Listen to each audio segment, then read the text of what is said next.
Olá pessoal, meu nome é João Batista Bertier, eu sou do Ministério Público do Trabalho e professor aqui do TOGA. Vamos ter uma conversa aqui sobre flexibilização. Primeira coisa que eu vou dizer a vocês, quando as pessoas tratam de flexibilização, elas muitas vezes começam a falar do assunto sem propriamente tratar de aspectos conceituais. E o que eu quero fazer com vocês agora é tratar disso, desses aspectos conceituais. Primeira coisa, quando eu penso na flexibilização, aonde que ela atinge o contrato de trabalho? E aí, tem uma classificação que é usada pela Organização Internacional do Trabalho, que vai me ajudar a ver aonde o contrato é atingido.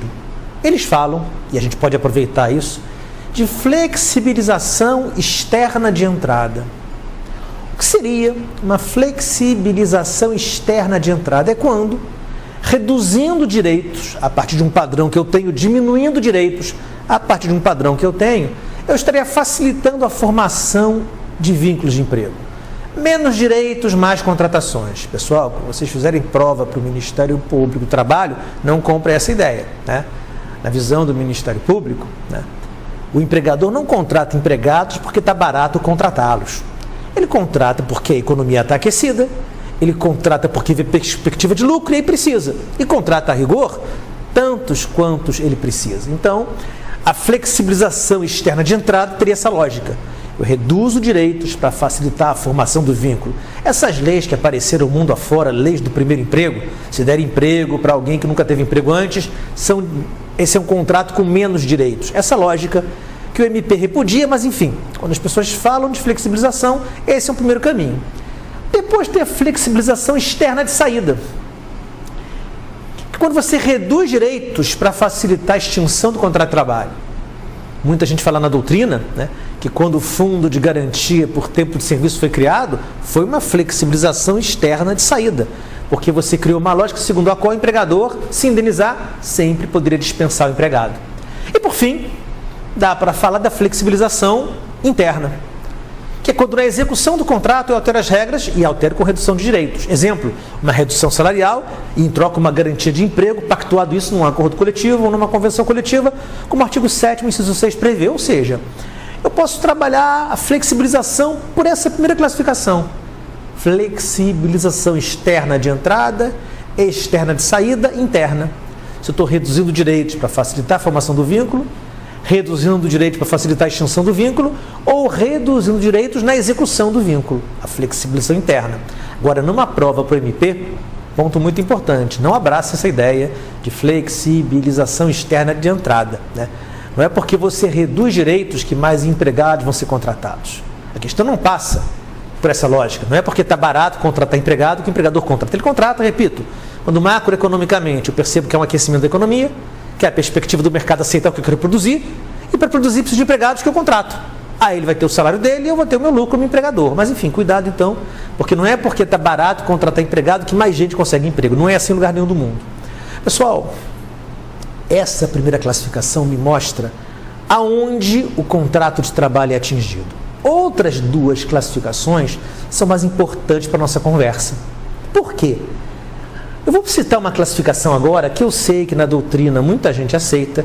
Vou citar essa classificação, mas depois farei uma crítica a ela.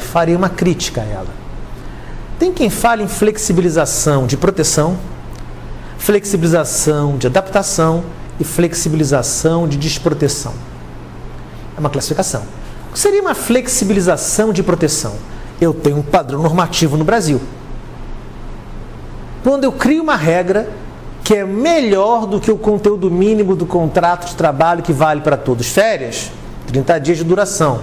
Mas vai que num acordo coletivo, numa convenção coletiva, eu pactuo 35 dias. Ou no regulamento de empresa, 35 dias. Seria uma flexibilização de proteção.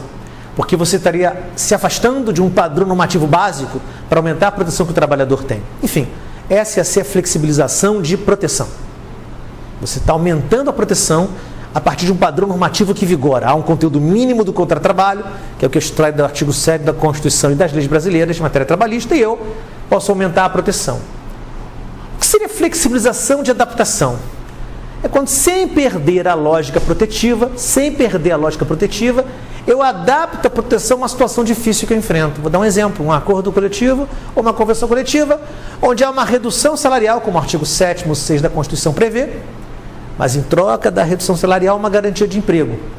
Que o professor Canutilho, né, o grande constitucionalista português, chamaria de um mecanismo compensatório. Ou seja, eu vou ganhar menos, mas meu emprego que está a perigo agora não está mais. Essa é uma flexibilização de adaptação. Eu não abri mão da perspectiva protetiva, porque lá veio a garantia de emprego. Mas essa garantia foi um mecanismo compensatório para a perda de um padrão salarial que eu tinha. E por fim, que seria a flexibilização de desproteção? Aquela onde há uma redução do padrão normativo básico, uma redução salarial, por exemplo, né? E nada em troca. Aqui você tem a supressão ou redução de um direito social do trabalhador e nada em troca. Essa ia ser a flexibilização de desproteção. Pessoal, qual é a crítica, né, que eu faria a essa classificação que eu acabei de citar? Se vocês forem por aí, flexibilizar pode nem ser ruim, porque pode ser flexibilizar para aumentar a proteção. Pessoal, eu vou dizer a vocês que o que as pessoas chamam de flexibilização de proteção, para mim não é flexibilização, é um outro instituto. Essa flexibilização de proteção, que aumenta a proteção, criar uma regra melhor para um número menor de pessoas, porque a lógica de trabalho é essa. Eu tenho o artigo 7º da Constituição e as leis brasileiras. É a proteção para qualquer empregado. Aí eu vou descendo, encontrando leis que podem ser próprias para uma certa profissão. Acordos coletivos, convenções próprios para uma certa categoria. Um regulamento de empregados daquela empresa e um contrato de empregado altamente qualificado. Eu vou descendo, o público vai diminuindo e as condições vão melhorando. Agora, lá em cima é o conteúdo mínimo do contrato. Resumo da história. As normas abaixo, se mais benéficas, vão valer para aquele grupo menor em número, mas que conseguir condições melhores que o mínimo que se assegura para todos. Mas, enfim, eu vou dizer a vocês que essa chamada flexibilização de proteção não é flexibilização, não. Esse é o bom e velho princípio da proteção com a aplicação da norma mais favorável. Isso sim sempre foi da tradição do direito do trabalho. Aumentar a proteção, aplicando uma norma hierarquicamente inferior, mas mais favorável, que atinge um certo grupo que conseguiu esse benefício. Então, o que as pessoas chamam de flexibilização de proteção, para mim, é o bom e velho princípio da norma mais favorável, é o bom e velho princípio da proteção, mas especificamente a aplicação da norma mais favorável. Ou seja, o conceito que eu vou usar de flexibilização é um conceito com mais carga crítica. Flexibilização nunca é um aumento de proteção e só. Flexibilização, sempre algum direito social foi suprimido ou reduzido. E aí, eu vou dizer que a classificação que eu prefiro não é a primeira que eu citei em 3 itens. Proteção, adaptação, desproteção é uma outra. Flexibilização condicionada e incondicionada. O que é uma flexibilização condicionada? Flexibilização condicionada é quando, ainda que haja uma redução de um direito, há um mecanismo compensatório. Aquela perda ou supressão condicionada é uma vantagem que vem em troca.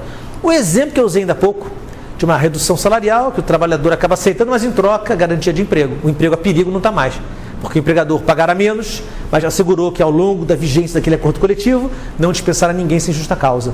Ou seja, essa é a flexibilização condicionada. E o que é a flexibilização incondicionada? É quando um direito é suprimido ou reduzido e nada vem em troca. Resultado, essas duas classificações que eu tratei agora, elas são classificações que tratam do mesmo assunto e são simétricas. Entre a flexibilização de proteção e a aplicação da norma mais favorável, uma relação óbvia. O que numa classificação é a flexibilização de proteção, na outra não é flexibilização, é a aplicação da norma mais favorável com fundamento no princípio da proteção. A flexibilização de adaptação é a flexibilização condicionada. Há uma redução em algum aspecto social, mas há um mecanismo compensatório em troca. Agora, a flexibilização de desproteção, ela se relaciona com a ideia de uma flexibilização incondicionada. Não tem nada que vem em troca. Então vejam, dá para dizer que as duas classificações enfrentam os mesmos assuntos com nomenclaturas distintas e perspectivas distintas. Na primeira classificação, que eu citei agora nessa conflito, na primeira, na verdade, foi externa entrada, externa saída interna. A segunda e a terceira que eu estou comparando agora. A segunda é uma ideia mais ampla de flexibilização e mais neutra. Flexibilizar pode ser para aumentar a proteção, adaptar a proteção, diminuir a proteção. A outra classificação, o conceito de flexibilização é menor e é mais crítico. Se você aumenta a proteção, isso não é flexibilizar. Isso é aplicar o princípio da proteção, ou seja, a norma mais favorável. Agora, flexibilização de adaptação equivaleria a uma flexibilização condicionada, porque é algo em troca daquela supressão de um direito. É a redução salarial trocada por garantia de emprego. Agora, a flexibilização incondicionada, essa se relaciona com a flexibilização de desproteção. É diminuir a proteção sem nada em troca. Diminuir a proteção nada em troca é desproteger ou flexibilizar de maneira incondicionada. Ou seja, nessa nossa conversa, qual foi o alvo? Foi mostrar esses aspectos conceituais. Eu vou dizer o seguinte para vocês, ainda que seja um tema para aprofundar numa outra conversa, numa outra aula. Não há sombra de dúvida que, olhando o artigo 7º da Constituição, ali estão direitos sociais, e pelo caput do artigo 7º, que visam a melhoria de sua condição social, é fácil concluir que o que está no artigo 7º abre porta tranquilamente para a chamada flexibilização de proteção, ou como eu prefiro, aplicação de norma mais favorável, hierarquicamente inferior, atendendo um público menor, mas melhor protegido.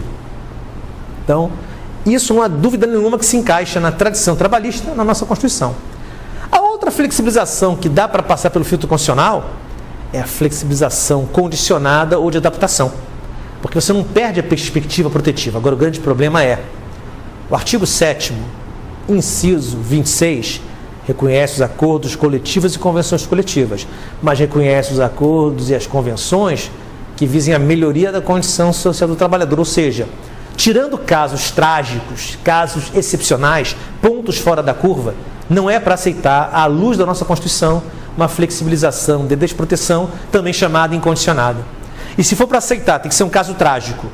E esse caso trágico demanda que a empresa, com muita transparência, mostre a situação terrível na qual se encontra. Se é para cogitar de uma flexibilização, desproteção incondicionada, uma redução salarial que nem vai garantir o emprego, isso em casos trágicos, na transparência da empresa for tal, ficar evidenciado que esse é o último caminho como derradeiro tentativo para a empresa funcionar. Enfim, são algumas colocações que demandam mais outras ponderações, mas fica para outras conversas. Obrigado, até a próxima.